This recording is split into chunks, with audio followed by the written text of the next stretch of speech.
Today, we're making the easiest breakfast classic of all time, fluffy scrambled eggs. Ingredients are in the description, so you can follow along. Ingredients: 3 eggs, 2 tablespoons milk optional, for fluffiness. 1 tablespoon butter, salt and pepper, to taste. Step 1: crack and whisk. Crack the eggs into a bowl. Add a splash of milk if you want them extra fluffy, and whisk until smooth. Think of it as beating Monday morning before it beats you. Step 2: heat the pan. Melt butter in a non-stick skillet over medium-low heat. Low and slow is the secret to soft, creamy eggs. Step 3: cook the eggs. Pour in the eggs and let them sit for a few seconds.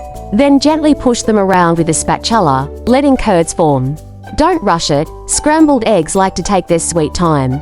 Step 4: season and finish. Once they're soft and just set, remove from heat. Sprinkle with salt and pepper. Boom, fluffy scrambled eggs in minutes.